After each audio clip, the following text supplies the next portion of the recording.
Assalamualaikum warahmatullahi wabarakatuh. Salam sejahtera untuk kita semua. Om Swastiastu, Namo Buddhaya, salam kebajikan.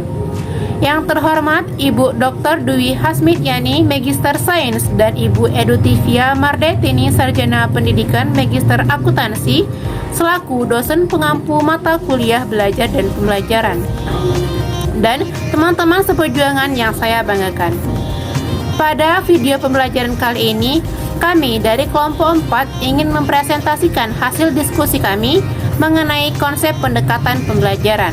Tapi, sebelum masuk ke materi, saya akan memperkenalkan rekan-rekan saya yang ada di kelompok 4. Yang pertama ada Khairunisa, Deva Oktaviani, Zahra Tasti, Junita Sari, Putri Melisa, Nita Nur Oktavia, Yosika Adelia, Meliana, dan saya sendiri Aulia Fdia Ikhtiari.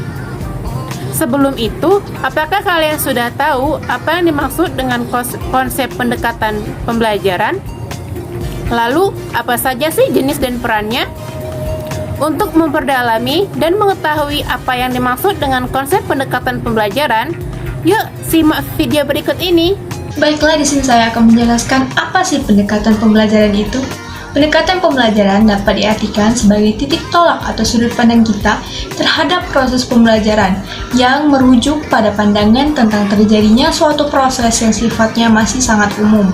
Di dalamnya mewadahi, menginspirasi, menguatkan, dan melatari metode pembelajaran dengan cakupan teoritis tertentu.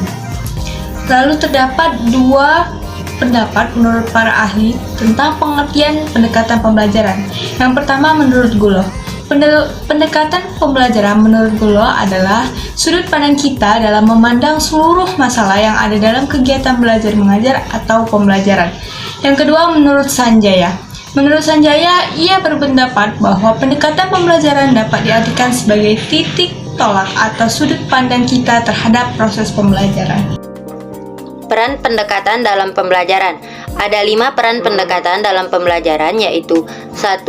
Merupakan pedoman dalam penyusunan metode pengajaran yang akan digunakan.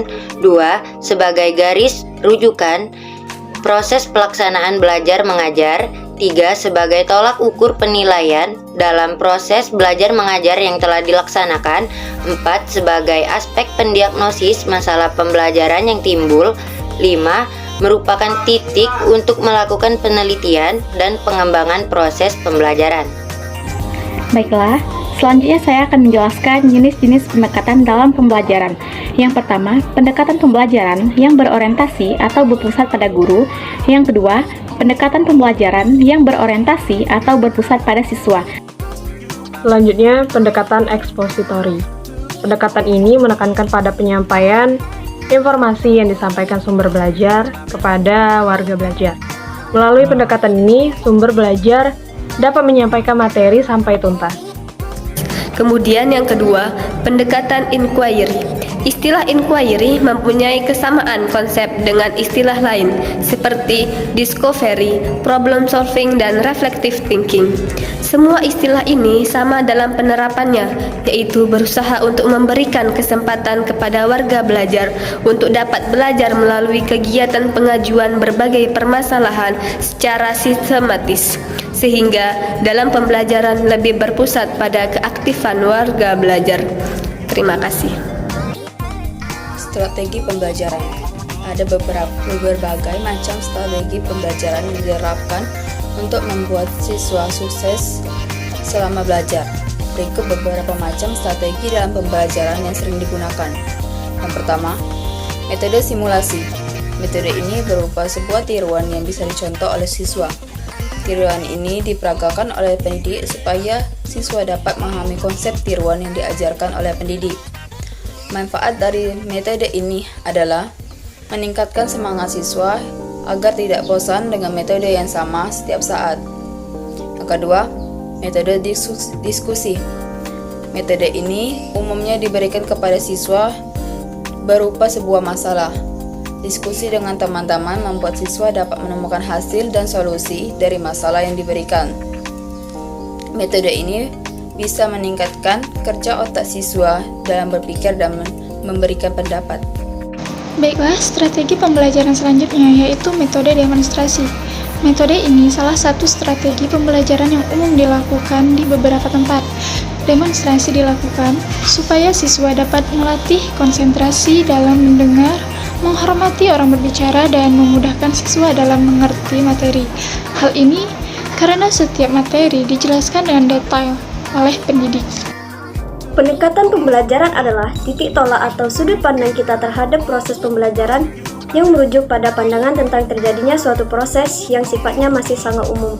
Di dalamnya mewadahi, menginspirasi, menguatkan, dan melatari metode pembelajaran dengan cakupan teoretis tertentu. Strategi pembelajaran adalah suatu kegiatan pembelajaran yang harus dikerjakan guru dan siswa agar tujuan pembelajaran dapat dicapai secara efektif dan efisien. Metode merupakan langkah operasional dari strategi pembelajaran yang dipilih dalam mencapai tujuan belajar. Sehingga, bagi sumber belajar dalam menggunakan suatu metode pembelajaran harus disesuaikan dengan jenis strategi yang digunakan. Teknik pembelajaran dapat diartikan sebagai cara yang dilakukan seseorang dalam mengimplementasikan suatu metode secara spesifik. Taktik pembelajaran merupakan gaya seseorang dalam melaksanakan metode atau teknik pembelajaran tertentu yang sifatnya individual. Model pembelajaran pada dasarnya merupakan bentuk pembelajaran yang tergambar dari awal sampai akhir yang disajikan secara khas oleh guru. Dengan kata lain, model pembelajaran merupakan bungkus atau bingkai dari penerapan suatu pendekatan, metode, dan teknik pembelajaran. Nah, bagaimana setelah menyaksikan beberapa paparan materi mengenai konsep pendekatan pembelajaran yang sudah rekan-rekan saya jelaskan tadi? Apakah kalian sudah mengerti apa yang dimaksud dengan konsep pendekatan pembelajaran? Semoga video kali ini bermanfaat ya untuk kita semua. Sampai jumpa di video selanjutnya. Terima kasih. Wassalamualaikum warahmatullahi wabarakatuh.